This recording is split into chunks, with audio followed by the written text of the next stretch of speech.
33 वर्ष में 6 बार आई है सावन के सोमवार को नागपंचमी। पहली आई 96 में, दूसरी आई 99 में, तीसरी आई 12 में, 2012 में, फिर आई 2019 में, फिर आई 2023 में, और बाबा की कृपा से अब आई 2026 में। 17 अगस्त को पड़ेगी सावन के महीने में जो सोमवार है, उस दिन नागपंचमी। उस दिन नील निधि का प्रयोग करिए। आप कितने भी, हम तो यहां तक कहेंगे जितने ठेले चलाने वाले, जितने भी हैं जो कहीं ना कहीं किसी ना किसी रूप में कर्ज में डूबे, परेशान है, दुकान नहीं चल रही, व्यापार नहीं चल रहा, परेशानी हो गई, कोई ने जमीन पर कब्जा कर लिया, कोई ने कुछ कर लिया, कोई ने कुछ कर लिया, जितने हैं सब करो। और एक नील पुष्प, नील कमल के भाव से, नीला कमल मिल जाए तो ठीक है, नहीं मिले तो नील पुष्प जो अभी दर्शन कराया, बाबा जी बोले काशी में तो ये बहुत ज्यादा मात्रा में मिलता है और लोग शिव जी को समर्पित कर, उस नील पुष्प समर्पित। अगर भोले बाबा का सहारा न होता, अगर भोले बाबा का सहारा न होता, तो दुनिया में कोई हमारा न होता, तो दुनिया में कोई हमारा न होता।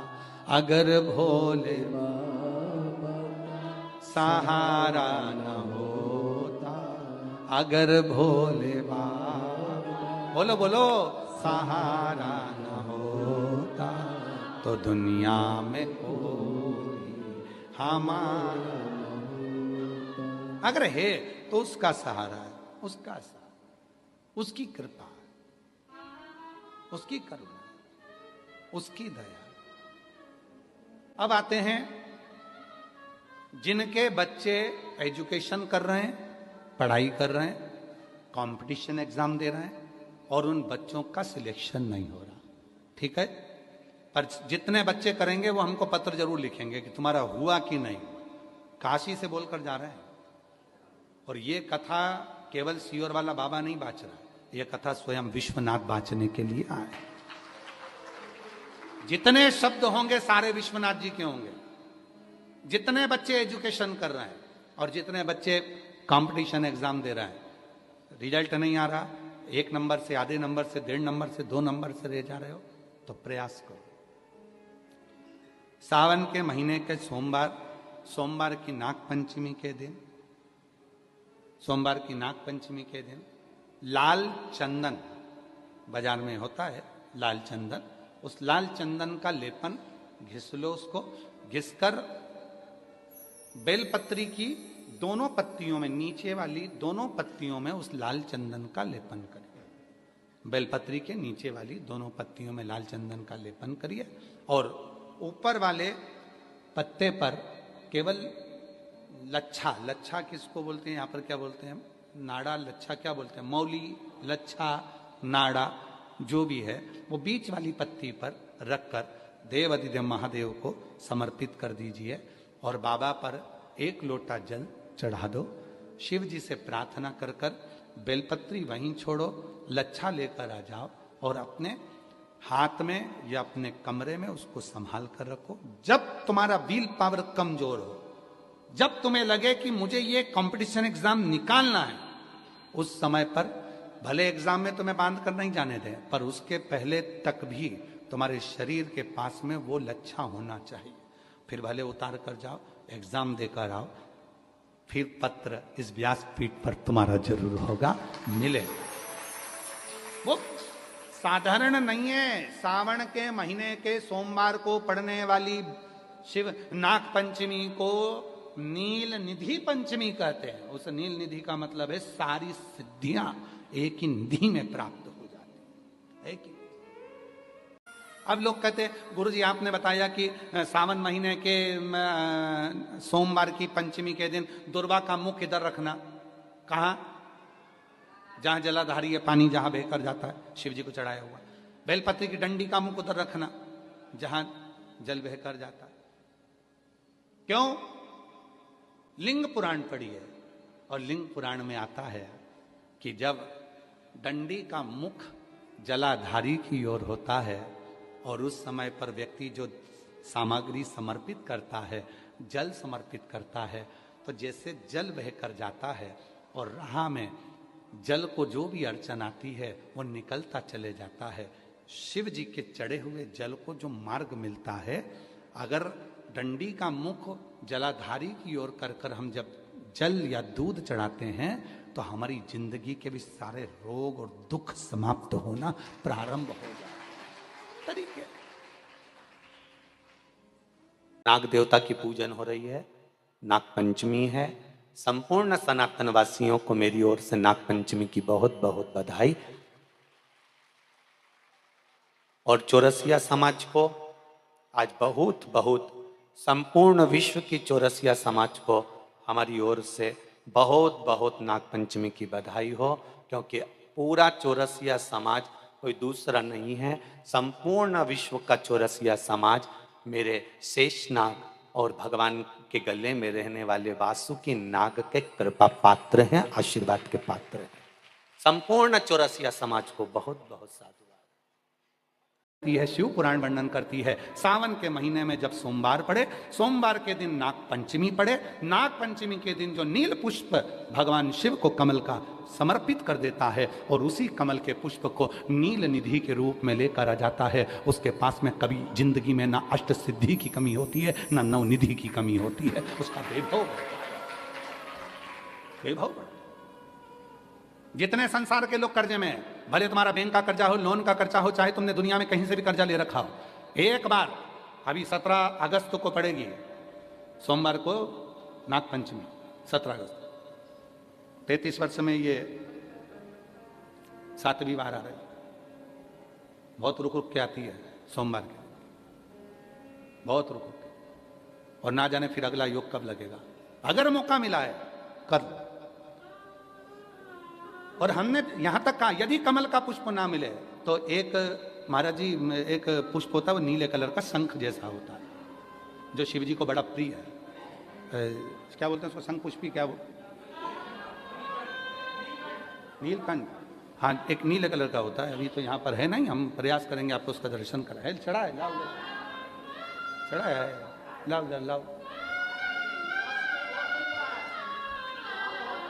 अच्छा यहाँ मिलता है, अच्छा हाँ ये देखो, अगर मान लो तुम्हें नील कमल ना मिले, नील कमल प्राप्त ना हो, कहीं सरोवर तालाब में अभी बहुत बारिश हो रही है, कहीं जाना नहीं, नील कमल नहीं मिल रहा है, तो ये नीला पुष्प अगर आपको मिल जाए, एक बार नील निधि के नाम से शिव को समर्पित करना और बाबा को समर्पित कर कर उसी को वापस लेकर आना। बाबा मेरे घर में अष्ट सिद्धि नव निधि निवास करे, कृपा करना। 1 साल के अंदर आप सब पत्र में लिखकर भेजोगे कि आपको किसी के दरवाजे पर हाथ फेराने की जरूरत नहीं पड़ेगी, भगवान जो वैभव देगा वो देखते बनेंगे। नील निधि,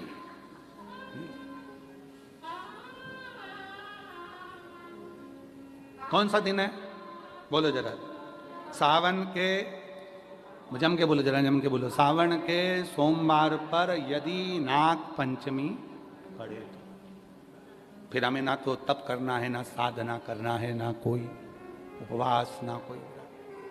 और एक और चीज बड़ी सुंदर लिखी है महाराज, नील निधि, ध्यान दीजिएगा। यदि डॉक्टर ने कह दिया तुम्हारे शरीर में कोई गठान है, बहुत बड़ा कोई रोग हो गया है, ये छूट नहीं रहा है, बहुत तकलीफ में पड़े हुए हो और मिट नहीं रहा, तब शिव जी के शिवलिंग पर एक दुर्वा का मुख हो जलाधारी की ओर जहां से पानी बहता है, बेलपत्री का डंडी का मुख हो जहां से जल बहता है जलाधारी की ओर, और 2 छोटी छोटी कटोरियों में यदि सावन महीने के सोमवार की नाग पंचमी पर अगर दूध चढ़ाया जाता है और उसको दूध चढ़ी हुई बेलपत्री और दुर्वा दोनों को लेकर आया जाता है।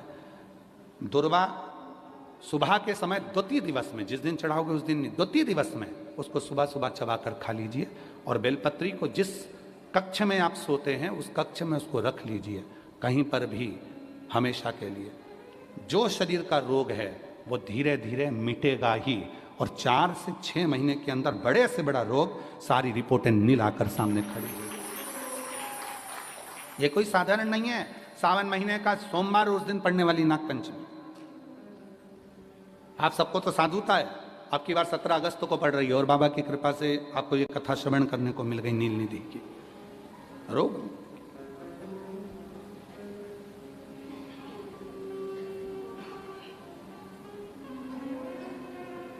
और हे शंभु बाबा मेरे तीनों लोक में तू ही तू, हे शंभु बाबा मेरे। श्रावण का कितना महत्व है जरा ध्यान दें।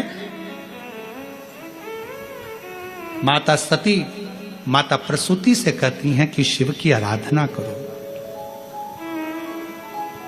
अब क्या करा जाए?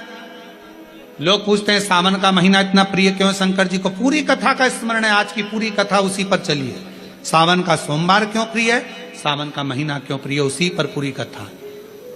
पूरी कथा प्रियता कैसे? प्रसूति से कहा आप शिव की आराधना करो। आया समय श्रावण के महीने के पहले आषाढ़ का महीना बाबा के यहां पर माता प्रसूति ने पत्र भेजा, कैलाश पर निवेदन करा मेरे आतिथ्य को स्वीकार करिए। दक्ष प्रजापति के महल में पधारो, आप हमारे दामाद हैं, हमारी बेटी को लेकर आइए, आपका स्वागत है।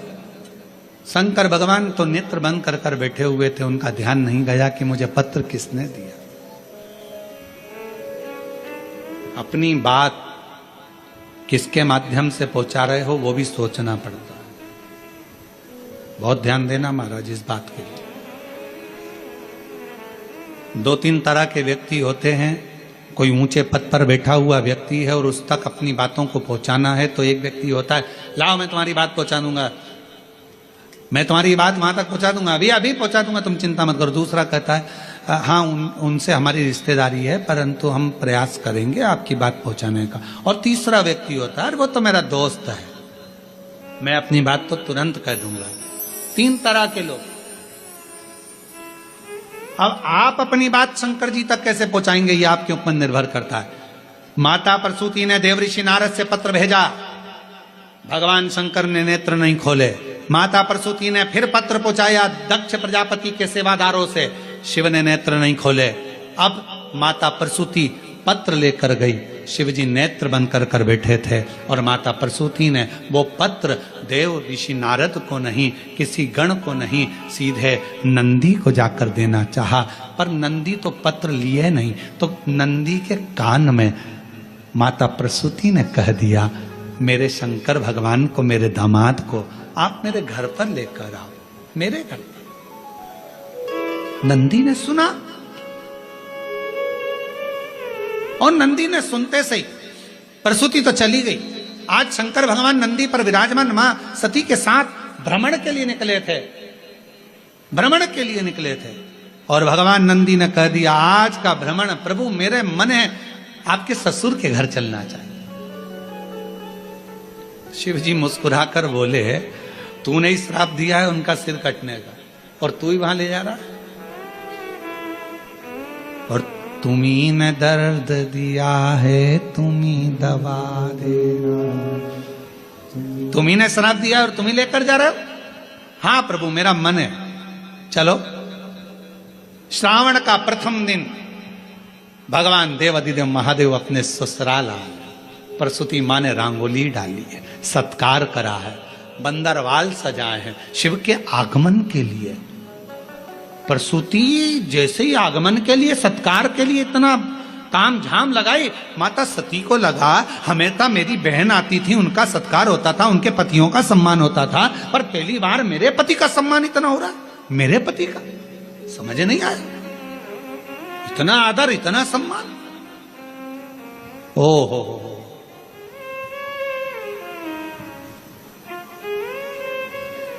समझ में आ गया? किसी फाइल पे साइन कराना रहता है तो ही चाय बिस्कुट आते हैं। भैया भैया प्लीज ये काम कर दो ना, आप कल भोजन पर आना। भैया जी भाभी जी जरूर आना पड़ेगा, मालूम है भैया भाभी से सिग्नेचर करवाना, काम निकलवाना। भैया भैया भाभी भाभी भैया भैया भैया। सती को लगा कि मेरे पति का तो कभी आदर नहीं हुआ मेरे ससुराल मेरे मायके में, और आज इतना आदर हो रहा है, मतलब समझने वाला विषय, सोचने वाली बात है। इतना आदर, गजब। सोचा, विचार करा, क्या अंदर पहुंची, माता को देखा, माता ने गले से लगाया सती को, प्रसूति ने दामाद का तिलक करा, अंदर प्रवेश करा।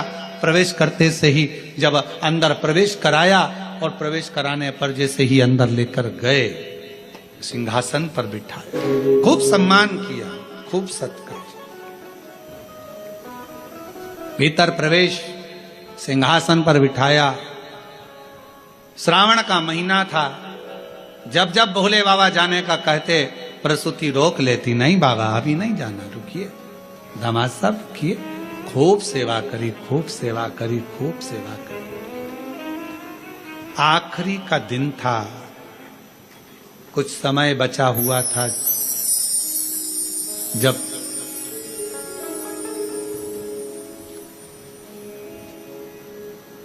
चंद्रमा घटत पे था। प्रसूति के मन में भाव जागृत हो गया। सती से पूछा, बेटा तेरे पिता के शीश कटना है, क्या करूं तू बता।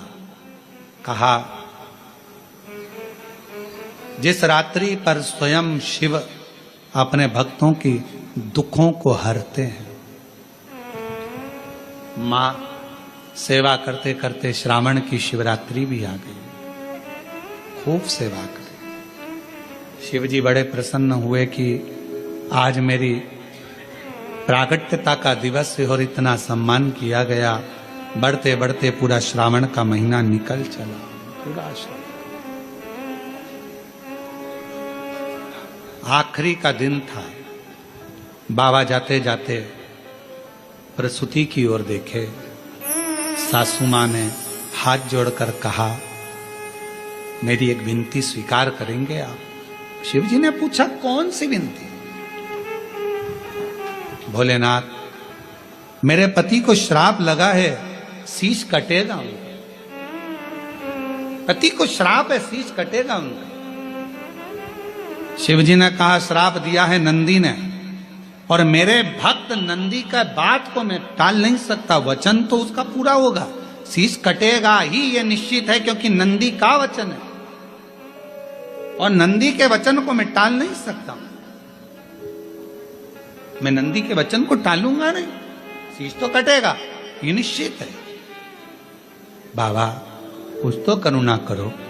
शंकर भगवान ने कहा सासू मां से, हे माता प्रसूति, श्रावण का महीना मुझे प्रियता के भाव में, क्योंकि आपने मेरी सेवा करी है पूरे आज मैं वचन देता हूं प्रसूति मां, आपको आपके पति का शीश जरूर कटेगा, मरेंगे भी सरी, प्राण भी छूटेंगे, पर उनका फिर वापिस शीश मैं जोड़ूंगा, पर वो शीश नहीं रहेगा, कोई दूसरा शीश उनके धड़ पर जुड़ेगा और तुम्हारे पति के प्राण वापिस दूंगा। आज मैं वचन देकर जाता हूं, वचन दे।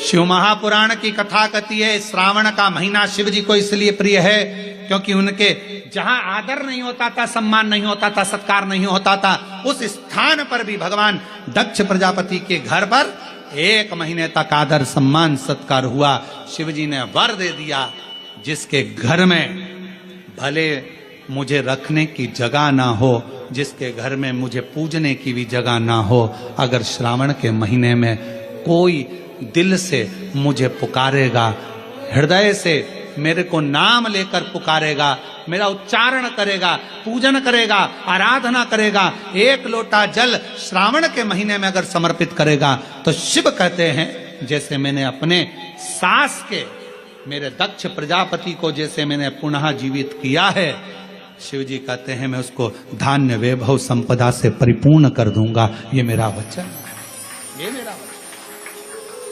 हे प्रसूति मां, ये श्रावण का महीना जिसमें तुमने मेरी आदर करा, सम्मान करा, सत्कार करा, संसार का मनुष्य इस श्रावण के महीने में मुझे जल अर्पण कर कर मनवांछित फल की कामना कर कर फल की प्राप्ति कर सक।